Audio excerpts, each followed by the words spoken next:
No விஜயசனா, என்னன்னா இந்த வாரம் முழுக்க சம்பவத்தை இப்படி மாறி மாறி கொடுத்துக்கிட்டு இருக்கீங்க. நேத்து அருணை வந்து வீட்டுக்கு வெளியும் அடிச்சாப்புல, வீட்டுக்கு உள்ளேயும் போய் அடிச்சாப்புல. இன்னைக்கு ரஞ்சித் அடிக்க ஆரம்பிச்சிருக்கிறாப்புல. அதாவது ரஞ்சித் அவர்கள் ரகசியமா பேசின ஒரு விஷயத்த ஓப்பனா வெளியில போட்டு உடைச்சிருக்கிறாரு. நல்லதுதான். ஏன் அதை போட்டு உடைக்கிறாரு அப்படின்னு பாத்தீங்கன்னா, இப்பயாச்சும் ரஞ்சித்தை பத்தி தெரியட்டும் எல்லாருக்கும். ஏன்னா ரஞ்சித்துக்குமே தெரியணும் நம்மளால பேச முடியும், ஆனால் நம்ம ஏன் மூஞ்சிக்கு நேராக பேச மாட்டோம் அப்படின்ற விஷயம் ரஞ்சித்துக்குமே தெரியணும். அப்படிங்கிறதுக்காக அதுக்குன்னு இப்படி வந்து ஒரு பெரிய மனுஷனை போய் அசிங்கப்படுத்திட்டீங்களே. கவுண்டபாளையம் கோச்சிக்காதா?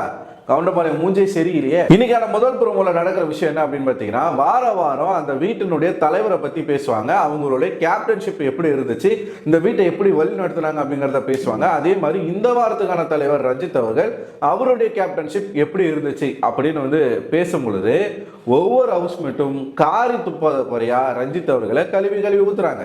ஏன்னா ரஞ்சித்தை பொறுத்த வரைக்கும் அவருடைய ஒரிஜினல் ஃபேஸை மறைச்சிக்கிட்டு ஒரு மாஸ்கை போட்டுக்கிட்டு, அதாவது அன்பே சிவம், நான் வந்து அன்பானவன், நான் யாரு மேலேயும் கோவப்பட மாட்டேன், எனக்கு கோவப்பட வராது, நான் ரொம்ப ரொம்ப பாசத்தை காட்டக்கூடிய ஒரு நபர் அப்படின்ற ஒரு முகத்தையே ஒரு மனுஷனால இத்தனை நாள் கண்டினியூஸா நடிக்க முடியுமா அப்படின்றது இவரை பார்க்கும்போது எனக்கு ஆச்சரியமா இருக்கு.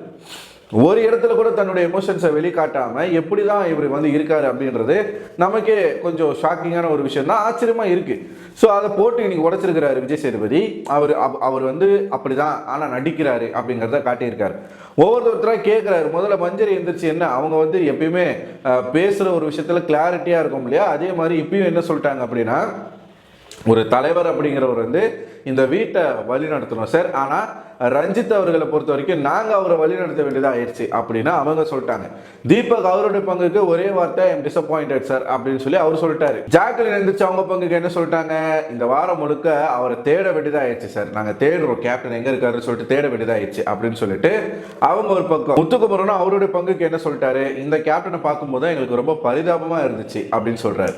ஸோ இப்படி எல்லாரும் சொல்றாங்க, இந்த வாரம் தலைவராக இருந்த ரஞ்சித் அவர்களுடைய செயல்பாடுகள் சிறப்பாக இல்லை அப்படின்ற ஒரு விஷயத்த சொல்றாங்க.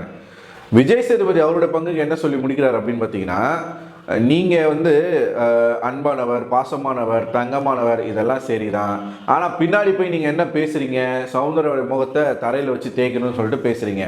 சாரி, தரையில் வச்சு தேய்க்கணும் இல்லை, தைக்கணும். அன்னைக்கு சைக்கிள் ஓட்டும் போது பேசிகிட்டு இருப்பார் பாருங்க, சௌந்தர்யாவோட முகத்தை வந்து எனக்கெல்லாம் வாய்ப்பு கிடைச்சதுன்னா சௌந்தர்யா முகத்தை வச்சு தச்சு விட்டுருவேன்.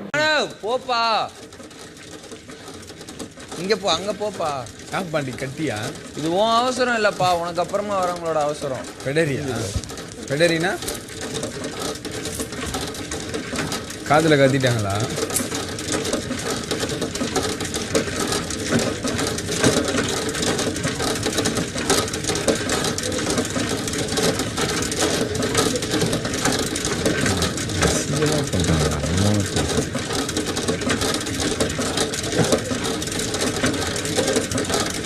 சௌகரியெல்லாம் மூஞ்சிலே வச்சு தைக்கவுங்க.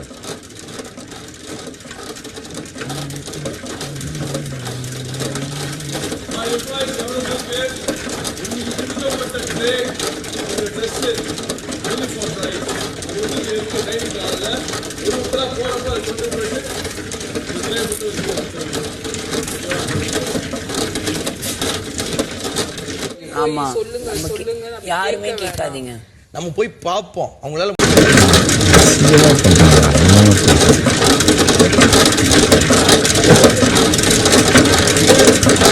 சௌகரியெல்லாம் மூஞ்சிலே வச்சு தைக்கவுங்க.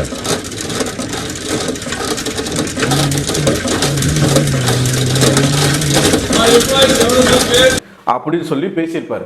ஸோ அதை இங்கே விஜய் சேதுபதி வந்து போட்டு உடைக்கிறார். இப்படிலாம் பேசுறீங்க, அப்படிலாம் உங்களால் பேச முடியும், அப்புறம் ஏன் சார் இந்த மாதிரியான ஒரு முகத்தை நீங்கள் காட்டுறீங்க அப்படின்ற மாதிரி கேட்டு மொத்தமாக ரஞ்சித்துடைய சோழியை முடிச்சு விட்டாப்புல. இனிமே நான் வந்து பாசமானவன், நான் அன்பானவன், நான் கோவப்பட மாட்டேன், நான் ரொம்ப பரிசுத்தமான ஒரு ஆன்மா அப்படின்றது வந்து ரஞ்சித்தால் கொண்டு போக முடியாது. நீங்கள் நல்லா நோட் பண்ணிங்கன்னா, இப்படி விஜய் சேதுபதி சொல்லும்போது ஜாக்லினுடைய ஃபேஸும் சௌந்தர்யோட ஃபேஸும் மாறும்.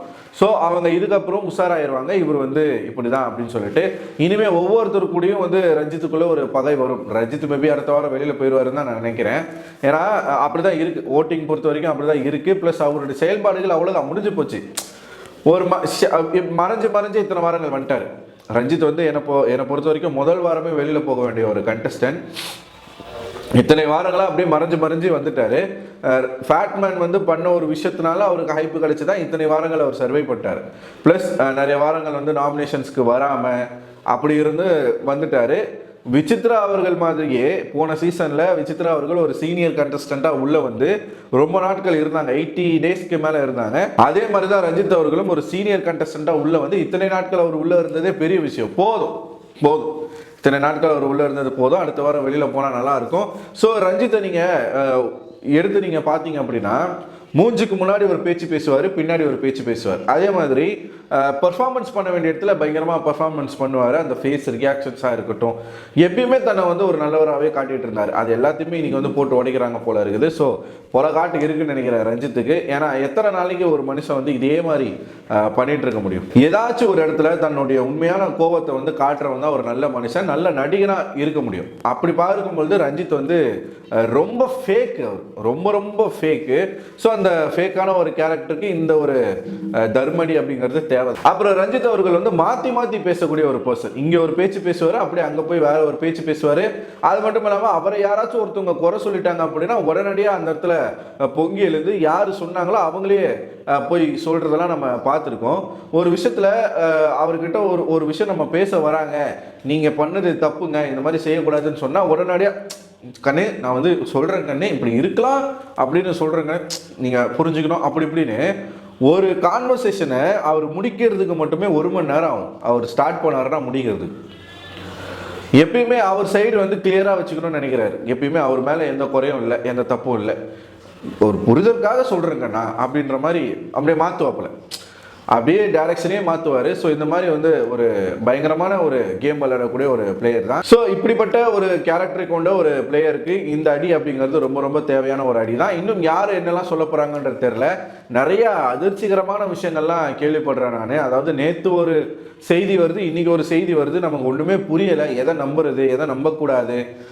ஸோ நம்ம பேசுவோம், அதெல்லாம் பேசுவோம். ஸோ இந்த வீடியோ பற்றி உங்களுடைய கருத்துக்களை கமெண்ட் பாக்ஸில் போஸ்ட் பண்ணுங்கள். அடுத்த ஒரு வீடியோவில் உங்களை சந்திக்கிறேன். அதுவரை உங்களை விடைபெறுவது நான் அரவிந்தன்.